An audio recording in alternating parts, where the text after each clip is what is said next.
Welcome to another IB Environmental Systems and Societies video. Today we're going to look at the higher level content for topic 4.2, water access, use, and security. This picture perfectly captures what we're talking about. Two glasses of water that tell very different stories. One is clean and clear, and the other looks contaminated and unsafe to drink. This simple contrast illustrates one of the most pressing global challenges we face today, ensuring everybody has access to clean, safe water, and it touches on a couple of the higher level lenses in ESS, environmental justice and environmental law. We're going to examine how water security affects billions of people worldwide, and we're going to explore the complex systems and policies that are needed to address that issue. So let's get into it. Let's start with a concept that hopefully isn't new to you: freshwater use as a planetary boundary. This is one of 9 critical Earth system processes that scientists have identified as having safe operating limits. Think of planetary boundaries like the guardrails on a mountain road. They define the safe space within which humanity can operate without risking irreversible environmental damage. When we talk about freshwater as a planetary boundary, we're focusing on how much freshwater we can use globally before we start causing abrupt and irreversible changes to our hydrological systems. So, what exactly does this mean? The planetary boundary framework identifies freshwater use as one of 9 critical processes that keep our Earth system stable. It sets a safe limit for global freshwater consumption. Beyond that limit, we risk irreversible environmental damage.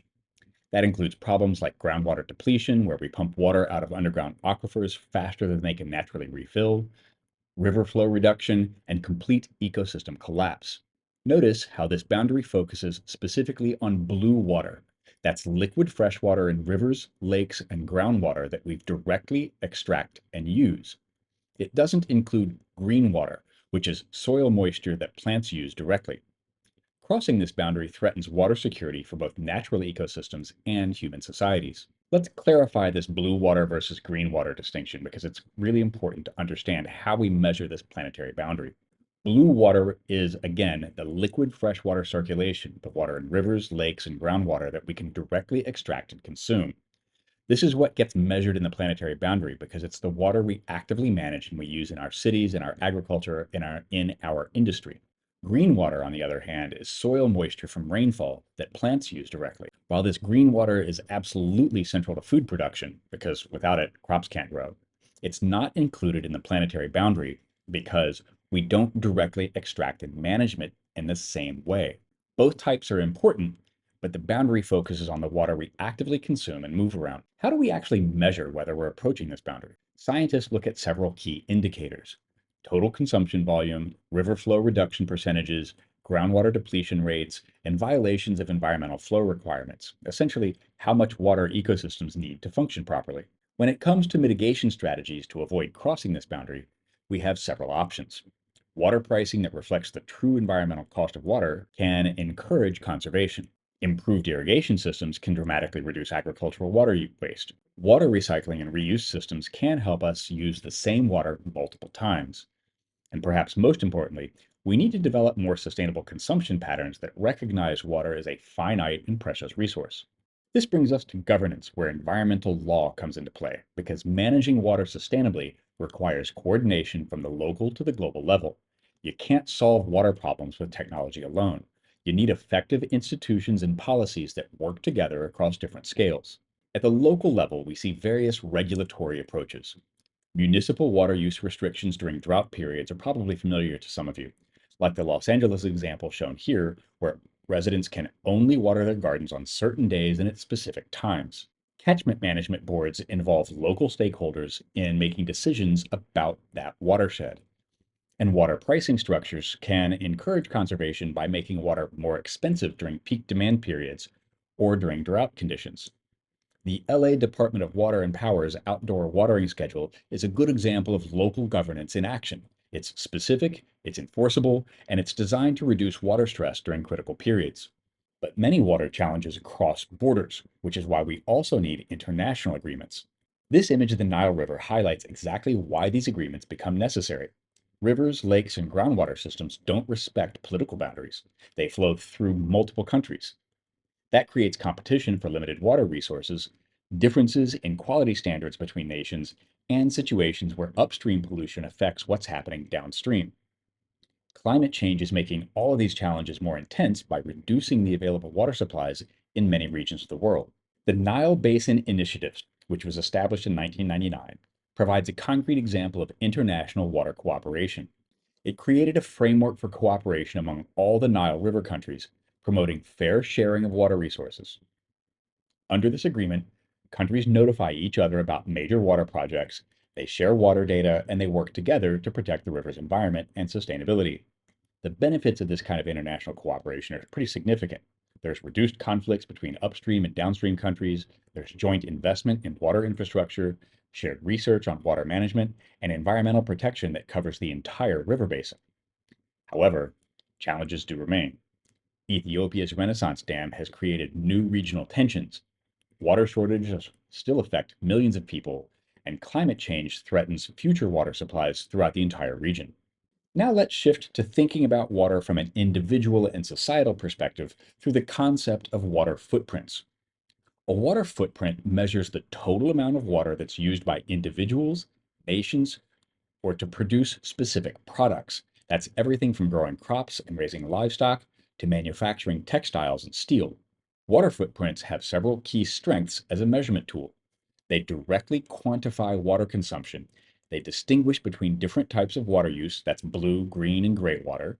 They enable comparative analysis between products, between regions and countries. They highlight hidden water transfers and global trade. And they raise awareness about the water embedded in our daily consumer choices. However, water footprints also have important limitations. They don't consider local water availability or scarcity context. Using water in a desert is really different from using it where water is abundant. Water footprints focus on quantity rather than the quality issues, so they don't address social equity in water use, and they provide only a static snapshot that doesn't show seasonal or climate variability. This map shows how water footprints can vary pretty dramatically between countries. But remember, a large footprint isn't necessarily bad if the water is abundant and well managed locally. Moving to a more participatory approach, citizen science is playing an increasingly important role in monitoring and managing water resources. This is exactly what we see in this image. People are actively engaging in water quality testing and environmental monitoring. Volunteers monitor local water quality worldwide using standardized protocols. Mobile technology expands the geographic areas that can be effectively monitored. These programs combine traditional ecological knowledge with modern scientific methods. The data collected helps identify pollution sources and informs policy decisions. Maybe most importantly, this kind of monitoring creates environmental awareness and stewardship within local communities. The benefits of citizen science and water monitoring are pretty substantial.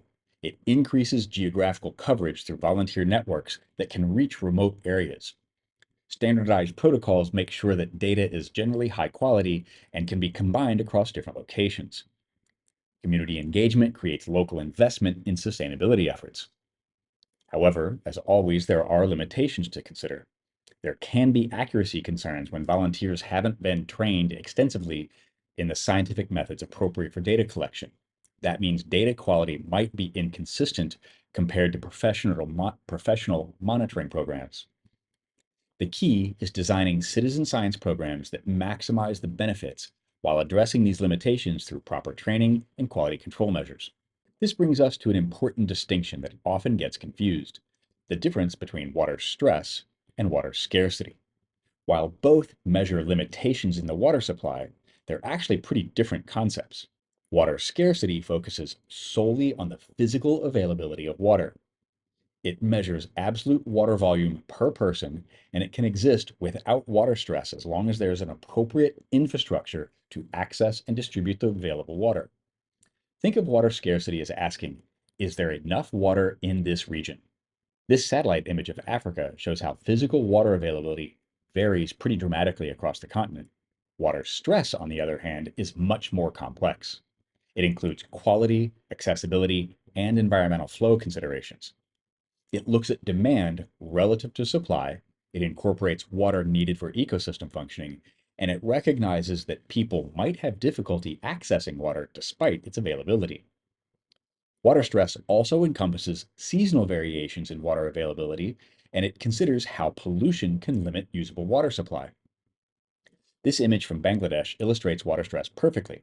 There's plenty of water visible, but the question is whether it's safe for human use. Water stress recognizes that having water nearby doesn't automatically mean having water security. Water stress is formally defined as having access to less than 1,700 cubic meters of clean, accessible water supply per year per person. This threshold shows that water security isn't just about quantity, it's about having clean, accessible water available when and where you need it. I lived in the Democratic Republic of Congo about 20 years ago, and I've seen this example of water stress in action personally. The DRC is a perfect case study for understanding water stress. Despite being home to one of the world's largest river systems, people there still experience significant water stress. Why? Insufficient infrastructure prevents access to abundant water resources.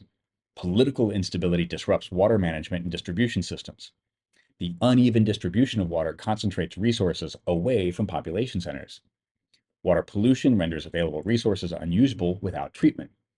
And seasonal variability creates temporary shortages despite overall abundance. This example shows how water stress is fundamentally different from water scarcity. It's not about having enough water, it's about being able to access and use that water safely. The causes of increasing water stress depend heavily on socioeconomic context. Different types of societies face different water challenges, and understanding these differences is important for developing appropriate solutions. In high-income countries like Australia, water stress often stems from overconsumption and lifestyle choices. You can see luxury water use that increases per capita demand, industrial agriculture and mining that contaminate water sources, inefficient pricing policies that fail to encourage conservation, aging infrastructure that causes significant leakage, lifestyle choices that drive excessive water use for things like swimming pools and gardens, and of course, climate change is reducing rainfall in traditionally water abundant regions as well. The Sydney Opera House and Harbour Bridge in this picture represent the kind of affluent urban areas where water stress results more from high consumption patterns than from absolute scarcity. In contrast, low-income countries like Bangladesh face very different water stress challenges. Rapid population growth outpaces water infrastructure development. Limited investment prevents access to water treatment technologies. Informal urban settlements lack planned water delivery systems. Industrial expansion goals can pollute limited freshwater sources, and high climate vulnerability combines with minimal adaptation funding or capacity. With insufficient maintenance, that leads to frequent water system breakdowns as well. So this aerial view of a densely packed urban area shows just how infrastructure challenges can create water stress even where water resources exist. Water stress can also come from transboundary disputes, conflicts that occur when water sources cross regional or national boundaries. These disputes are becoming more and more common as water becomes scarcer and more valuable. We've previously mentioned the Nile River, and the Nile provides a clear example of a transboundary water tension. Ethiopia's Grand Ethiopian Renaissance Dam threatens Egypt's traditional water supply, while colonial-era treaties favor Egypt over its upstream neighbors. This creates ongoing diplomatic tensions, and it highlights how historical agreements might not reflect the current realities or needs. Similarly, the Mekong River system shows how Chinese dams reduce downstream flow to Southeast Asia, while hydropower development impacts fisheries and agriculture throughout the entire region. This map shows how the river supports multiple countries, each with different development priorities and water needs.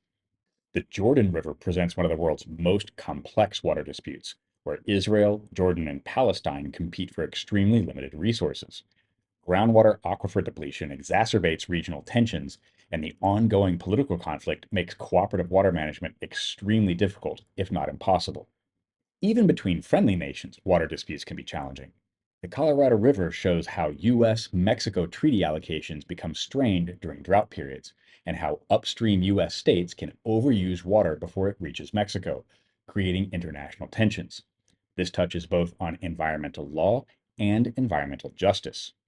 The Indus River system shows just how water sharing agreements between India and Pakistan are complicated by broader political conflicts.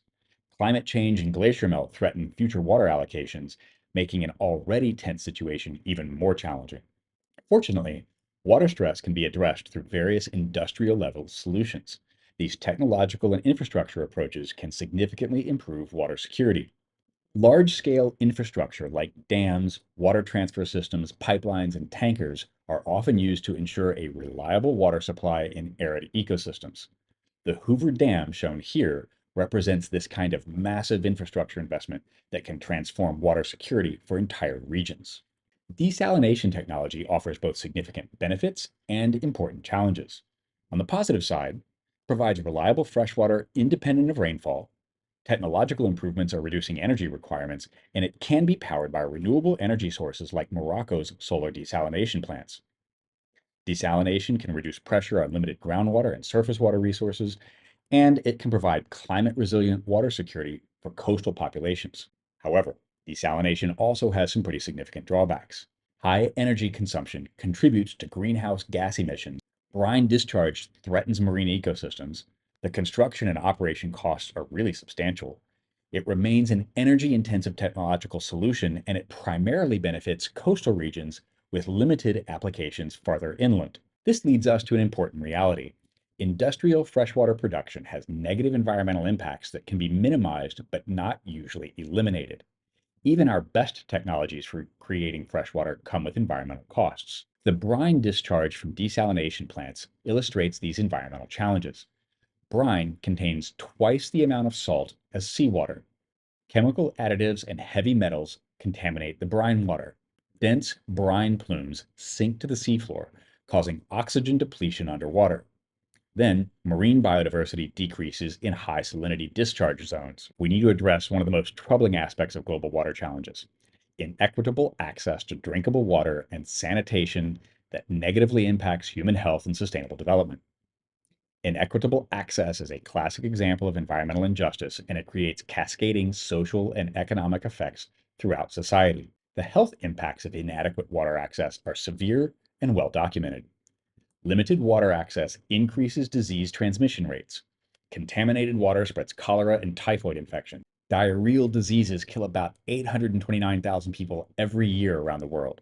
Child stunting correlates really strongly with poor water sanitation. In Yemen, the cholera outbreak shown in these graphics from the World Health Organization infected over 1 million people and showed just how water-related health crises can reach epidemic proportions. The social and economic consequences extend far beyond health impacts. Women bear a disproportionate burden in collecting water daily, often walking for many hours. This water collection time reduces their educational and economic opportunities for women and girls. Throughout sub-Saharan Africa, women walk hours every day just to access basic water supplies. That's time that would otherwise be spent learning, generating income, or on other productive activities. So this becomes an issue both of environmental economics and environmental justice. Finally, systemic infrastructure problems perpetuate water inequality. Inadequate sanitation contaminates water sources, and that creates vicious cycles. Research shows that improved sanitation can prevent up to 6.3% of global deaths. The Rohingya refugee crisis shows how vulnerable populations face particularly severe water-related health challenges because they have limited infrastructure and resources, and that compounds existing inequalities. That's it for the HL content in topic 4.2. The key takeaway is that water challenges require integrated solutions that address technical, legal, and social dimensions. Success depends on understanding water as both a natural resource and as a human right that requires careful, cooperative management at every scale. Until next time, happy learning.